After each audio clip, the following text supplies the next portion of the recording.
Hello friends, നമ്മൾ ആൻഡമാനിൽ നിന്നും ഏകദേശം 150 നോട്ടിക്കൽ മുതൽ 240 നോട്ടിക്കൽ വരെ പോയാണ് ഓരോ പ്രാവശ്യവും മീൻ പിടിക്കുന്നത്.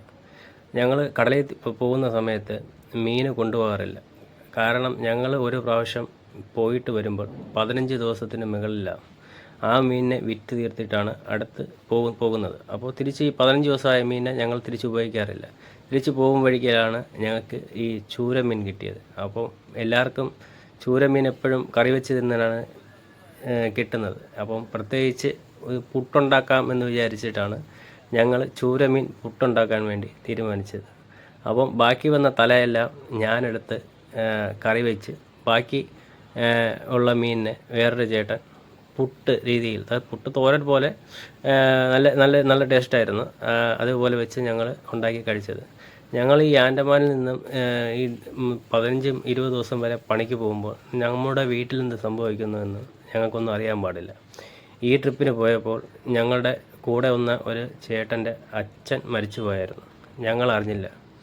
അത് 4 ദിവസം കഴിഞ്ഞതിന് ശേഷമാണ് ഞങ്ങൾക്കൊരു ദ്വീപിൽ പോയതിന് ശേഷം റേഞ്ച് കിട്ടി. അപ്പോഴാണ് അറിഞ്ഞത് ആ ചേട്ടൻ്റെ അച്ഛൻ മരിച്ചെന്ന്. തിരിച്ച് ആ ചേട്ടനെ കയറ്റി വിടാൻ വേണ്ടി യാതൊരു വഴിയുമില്ലായിരുന്നു. കാരണം ഒരു പ്രാവശ്യം ഒരു ട്രിപ്പിന് പോകുമ്പോൾ ഏകദേശം 5 ലക്ഷം രൂപയ്ക്ക് മുകളിൽ ചിലവുണ്ട്. ഈ 5 ലക്ഷം രൂപ മുതലാളി സഹിക്കത്തില്ല. തിരിച്ച് വരണമെങ്കിൽ തിരിച്ച് ഓടി വരണം. ഈ തിരിച്ച് വരുമ്പോൾ 1.5 ദിവസം ഇത് കൂടുതലാകും.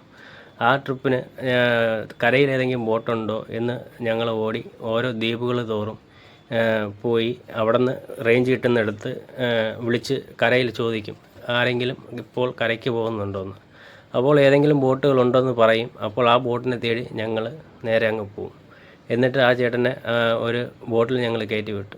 ഇത് തന്നെയാണ് എൻ്റെ അവസ്ഥ. എൻ്റെ മോള് ചടങ്ങായിട്ട് എനിക്ക് വിവരം കിട്ടുന്നതെന്ന് പറഞ്ഞാൽ കരയിലോട്ട് വരുന്ന ദിവസം ആയിരുന്നു. കരയിലോട്ട് ദിവസം എന്ന് പറഞ്ഞാൽ 5-ൻ്റെ അന്നാണ് എനിക്ക് റേഞ്ച് കിട്ടിയത്. ഇതുപോലെയാണ് ഈ തങ്ങൽ പണിക്ക് പോകുന്ന എല്ലാ ഫിഷിംഗ് ബോട്ടുകളുടെയും അവസ്ഥ. 15 ദിവസം മുതൽ 25 ദിവസം വരെ കടലിൽ പണിക്ക് പോകുന്ന ഒരുപാട് ബോട്ടുകളുണ്ട്. സ്രാവിനും കേരയ്ക്കും എല്ലാ പണിക്കും പോകുന്നത്. ആർക്കും ഒരു റേഞ്ചും കിട്ടത്തില്ല, ഒന്നും കിട്ടത്തില്ല. 2 ബോട്ടായിട്ട് ഒരുമിച്ച് പോകുമ്പോൾ ഈ 2 ബോട്ടിന് മാത്രമേ കമ്മ്യൂണിക്കേഷൻ കിട്ടത്തുള്ളൂ. പിന്നെ ഏതെങ്കിലും ദ്വീപുകളോ എവിടെ കരയോ ചെല്ലുമ്പോൾ ചിലപ്പം മീൻ പിടിച്ച് നമ്മുടെ ഈ തേങ്ങാപ്പട്ടണത്ത് പോകുന്നവരാണെങ്കിൽ അടുത്ത് ചെന്നൈക്കോ അല്ലെങ്കിൽ കേരളത്തിൻ്റെ ഇങ്ങോട്ടാണെങ്കിൽ കാസർഗോഡോ അങ്ങോട്ടുള്ള ഏതെങ്കിലും ഹാർബറിൽ കയറുന്നെങ്കിൽ മാത്രമേ അവർക്കെല്ലാം റേഞ്ച് കിട്ടത്തുള്ളൂ. അല്ലാതെ ആർക്കും റേഞ്ചൊന്നും കിട്ടത്തില്ല. വീട്ടിൽ ആരും സുഖമില്ലാതെ കിടന്നോ, ആശുപത്രിയിൽ പോയോ, ഒരു കാര്യവും ഒന്നും അറിയാൻ പാടില്ല. ആ രീതിയിലാണ് ഈ മത്സ്യത്തൊഴിലാളികൾ മൊത്തത്തിൽ പണി ചെയ്യുന്നത്. സാധാരണ 6 ദിവസം 7 ദിവസം നമ്മൾ ഫിഷിംഗ് ബോട്ടിൽ പണി ചെയ്യുന്നുണ്ട്.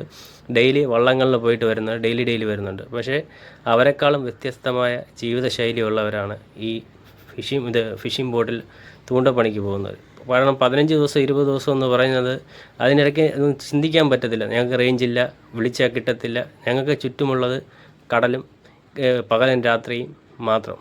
പിന്നെ മീൻ പിടി, എത്രയും പെട്ടെന്ന് മീനുകൾ സ്റ്റോറിൽ നിറയ്ക്കുക, വരിക കരയിലോട്ട്. അതാണ് ഞങ്ങളുടെ മൊത്തത്തിലുള്ള ജീവിതം. എല്ലാ പ്രാവശ്യവും ഓരോരോ സംഭവങ്ങളുണ്ടാവും. അതിനനുസരിച്ച് ഞങ്ങൾ മുന്നോട്ട് പോകാൻ വേണ്ടി നോക്കും. പക്ഷേ ഓരോരോ തടസ്സങ്ങൾ വരുമ്പോൾ ഞങ്ങൾക്ക് മീനും കിട്ടത്തില്ല, തിരിച്ച് വരാൻ പറ്റത്തില്ല. ഒരു മരണം ഉണ്ടായാൽ ആ ദിവസം മുതൽ 3-4 ദിവസം വരെ മീൻ കിട്ടത്തില്ല. അപ്പം ഞങ്ങളെ ക്യാപ്റ്റൻ പറയും, ആരുടെയോ വീട്ടിൽ എന്തോ സംഭവമുണ്ട്, അതുകൊണ്ടാണ് മീൻ കിട്ടാത്തതെന്ന്.